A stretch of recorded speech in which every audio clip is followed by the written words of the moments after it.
स्वामी, स्वामी, स्वामी, स्वामी, स्वामी, स्वामी। क्या बात है प्रिय? इतना प्रसन्न हमने आपको कभी नहीं पाया। हे स्वामी, आज मुझे स्वप्न में भगवान शिव ने दर्शन दिए। सच? हाँ स्वामी, उन्होंने कहा तुम्हारी पुत्री की साधना सफल हो गई है और मैंने उसे स्वीकार कर लिया है। सच कहा प्रिय। तभी तो हमें प्रभात बेला में चारों ओर मंगल शगुन दिखाई दे रहे हैं। प्रिय, यदि सती को शिव ने स्वीकार कर लिया तो हमारा जीवन धन्य हो जाएगा। लेकिन प्रिय, स्वप्न तो स्वप्न ही होता है। सती को शिव जी की आराधना करते हुए वर्षों बीत गए, परंतु उसकी साधना सफल नहीं हुई। पता नहीं शिव जी की तपस्या भंग होती भी है कि नहीं। पिताश्री,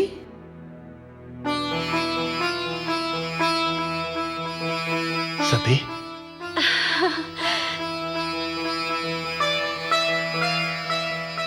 सती, सती, सती। प्रणाम पूज्यवर। प्रणाम पिताश्री। ये सत्य है, मेरी साधना सफल हो गई। मुझे महादेव से वरदान मिल गया।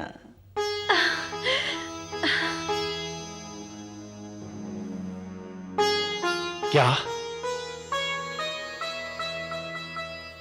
क्या कहा पुत्री? तुम्हारी साधना सफल हो गई? उन्होंने क्या कहा पुत्री? क्या महादेव शिव ने तुम्हें वरदान दे दिया?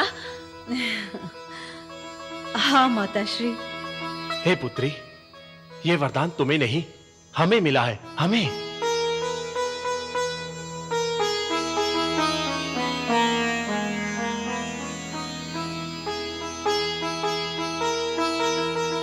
हे असिकनी, हम वरदानी हो गए हैं। हमारा जीवन मंगलमय हो गया है। सती को जीवन देकर हम भाग्यवान हो गए हैं। ओ भृगु, ओ पूसा, कुछ सुना तुमने? जाओ, जाकर महामात्य को आदेश दे दो कि पताका तरनों से नगर सजा दो, मंगल गीत गाओ, 10 दिशाओं को जय घोष से गुंजा दो। आज हमारे आनंद का पारावार नहीं। हे परमात्मा, हम कितने सौभाग्यशाली हैं। हे प्रिय, सती के शुभ हाथों से याचकों को भरपूर उपहार बांटो, कोई खाली हाथ ना रहे। आओ, चलकर सती की समस्त बहनों को ये शुभ समाचार सुनाएं। आओ।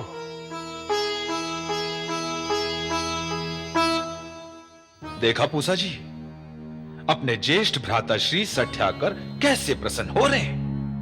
अपनी फूलों जैसी बिटिया को शिव से ब्याहने की कल्पना मात्र से ही अपने आप को भाग्यशाली समझ रहे हैं। क्या इतने बड़े संसार में उस फक्कड़ शिव के अतिरिक्त सती के योग्य कोई दूसरा वर नहीं था? इसे कहते हैं संजोग। तभी तो अपनी कोमल सी बिटिया को भूत बेतालों के संगी औघड़ शिव से ब्याहने की सोचकर ब्रह्म कुल के भाग्य को फोड़ने की भूल कर रहे हैं। होनी बड़ी बलवान होती है भृगु जी। होनी को कोई नहीं टाल सकता।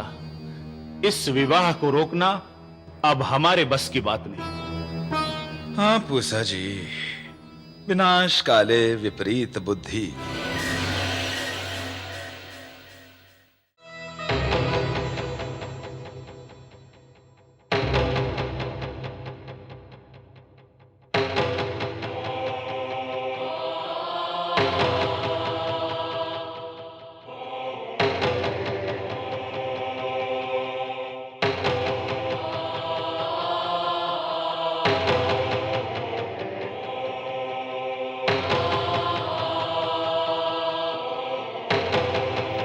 स्वामी, मैं क्षमा चाहता हूं।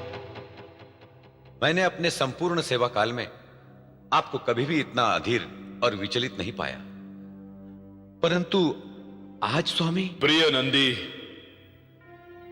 इस समय हमको हमारे हाल पर अकेला छोड़ दो। क्षमा करें स्वामी, ऐसा कैसे हो सकता है? हम आपके स्वामी भक्त सेवक हैं, आपको अकेला कैसे छोड़ सकते हैं? हाँ स्वामी, हम दोनों केवल आपके एक आदेश पर संसार का सारा सुख, वैभव और संपदा आपके चरणों पर न्यौछावर कर देंगे। 9 निधियों और 10 सिद्धियों को आपकी सेविकाएं बनाकर कैलाश लोक के प्रवेश द्वार पर बांध देंगे। आप केवल आज्ञा दीजिए प्रभु।